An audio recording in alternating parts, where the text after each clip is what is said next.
আসসালামু আলাইকুম। গত ভিডিওতে আমরা বুটস্ট্র্যাপের মডেল দেখেছিলাম এবং আজকে আমাদের নেভবার আছে। তো এইখানে প্রথম কথা হচ্ছে আমাদের প্রত্যেকটা ওয়েবসাইটেই নেভবার লাগবে।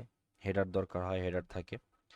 আর বুটস্ট্র্যাপ নেভবারটা কিন্তু আরও বেশি ইম্পর্ট্যান্ট। বুটস্ট্র্যাপ নেভবারটা দরকার হবেই, কারণ নেভবার বুটস্ট্র্যাপ দিয়ে আপনি যত ইজিলি করতে পারবেন, আপনি সিএসএস ইউজ করতে গেলে অত ইজিলি পারবেন না। দেখেন এখানে সব কিছু করে আছে। এখানে আপনার নেভবার, লিঙ্ক, এবার সার্চ বার, সব কিছু এখানে দেওয়া আছে। দেখেন এই নেভবার, সার্চ বার সব কিছু দেওয়া আছে এবং কোডটা দেখেন navbar BG light container fluid navbar brand. এখানে হচ্ছে নেভবার, মানে এইটা হচ্ছে লোগো। আপনার এই নেভবার মিন্স লোগো। এবং এখানে তারপর আপনি দিতে পারেন এই মেনু, সার্চ বার, যাবতীয় সব কিছু এখানে আপনারা ইউজ করতে পারেন। এই যে দেখেন এখানে সে ব্র্যান্ড দিয়ে বলছে, নেভবার ব্র্যান্ড মানে আপনার এখানে লোগো দেওয়ার জন্য বলছে। ঠিক আছে। আচ্ছা, এখন আমরা আজকে একটা নেভবার ডিজাইন করব। তার মধ্যে আমরা এইটা নেব, এইটাকে আমরা আজকে নেভবার ডিজাইন করে ফেলবো। ওকে, তো এইখান থেকে আমরা প্রথমত রোটাকেও বাদ দিব। রো কন্টেনার সবই বাদ যাবে। ডট, আচ্ছা হেডার নেই, হেডার নেভ ডট নেভবার দেওয়ার পর আমি এটা দিলাম। আচ্ছা, নেভ ডট নেভবারের দরকার হবে না, হেডারের মধ্যে জাস্ট নেভবার দিলাম এবং আমি এটাকে ডকুমেন্ট ফরম্যাট করে দিই। দেখেন আমাদের এখানে অলরেডি নেটওয়ার্কটা কিন্তু চলে আসছে। ওকে, এখানে ফ্লুইড আছে, ফ্লুইড না দিয়ে আমি কন্টেনার রাখি তাইলেই হবে।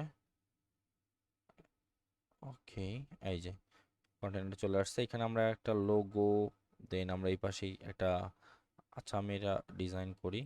দেখেন আপনারা এই যে এইখানে আমরা প্যাডিং দিলাম একটু, প্যাডিং 20 পিক্সেল। ওকে, দেন এখান থেকে আমরা একটু ব্যাক করি। কন্টেইনার, কন্টেইনারের মধ্যে navbar, margin right, margin right 100 pixel. Okay, হয়ে গেল। দেখেন তারপরে জাস্ট আমি এখানে এলআই, এর মধ্যে এ আছে, নেভ লিঙ্ক অ্যাক্টিভ, জাস্ট নেভ লিঙ্ক যেটা সেটা ধরবো। আচ্ছা, নেভ লিঙ্কে আমরা দিলাম ফন্ট সাইজ 20 পিক্সেল। হয়ে গেছে। আমরা এখন এটা যাই, কিছু জাস্ট চেঞ্জ করে দেব, শেষ। তাহলে দেখেন আমরা এটা জাস্ট কিন্তু আপনাদের বোঝানোর জন্যে এই কয়েক লাইন সিএসএস লিখলাম, স্টাইল, শেষ। এবং এখানে নেবার না দিয়ে এখানে লিখে দিলাম লোগো, ডিসেবলটা উঠায় দিয়ে এখানে লিখবো home services, services about contact. এই হোম সার্ভিসেস অ্যাবাউট কন্টাক্ট। দেখেন খুব সহজে কিন্তু হয়ে গেল এবং এটা মেবি রেসপন্সিভও অটোমেটিকই হয়ে যাবে। হ্যাঁ, এই যে দেখেন, দেখছেন?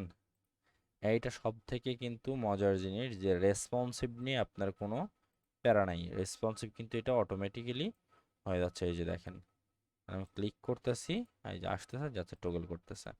সো সব থেকে বেশি ইউজ হয় অ্যাকচুয়ালি এইটার জন্য, এই রেসপন্সিভ নিয়ে কোনো ঝামেলা নেই। আপনার লোগো আছে এখানে, এখানে আপনার আইকনও আছে, এই মেনুটুকু শুধু টগল করতেছে। দেখেন সব থেকে মজার জিনিস, রেসপন্সিভ আপনারা পরে পরবর্তীতে ঝামেলা করে রেসপন্সিভ করতে হবে না। তো এইটা হচ্ছে আপনাদের নেভবার। এই যে এখানে দেখেন আরও অনেকগুলো আছে, আমি এখান থেকে আর একটা, আর আচ্ছা দরকার হবে না, জাস্ট আপনি এখানে দেখতেই পাচ্ছেন এই কন্টেন্টগুলো আপনাদের মতো করে বসাইলেই হয়ে যাবে। এক পাশে লেফট রাইট করে দিয়ে display flex, just content center alignment, sorry অ্যালাইনমেন্টাম center, just space, space between করে দিলে পরে এটা দুই পাশে চলে যাবে। দেন আপনারা জাস্ট এইরকম ব্যাকগ্রাউন্ড ইউজ করবেন। আমি এখানে দেখেন ব্যাকগ্রাউন্ড ডার্ক, ব্যাকগ্রাউন্ড প্রাইমারি, এই নেভ ডার্ক, নেভ প্রাইমারি এটা ইউজ করি।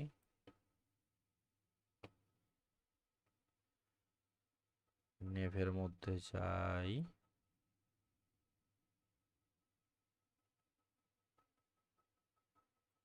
নেভ লাইট আছে,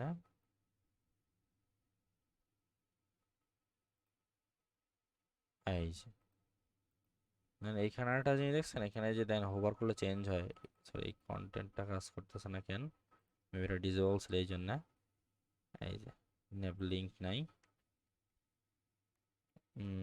এই রেফ এটা নাই, এই জন্য এখানে কার্সার পয়েন্টার হচ্ছে না। এবার কার্সার পয়েন্টারই হচ্ছে, সবগুলাই কিন্তু চেঞ্জ হইতেছে।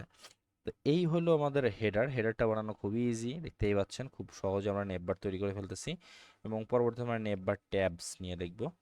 আজকে এ পর্যন্তই, সবাইকে অসংখ্য ধন্যবাদ, আল্লাহ হাফেজ।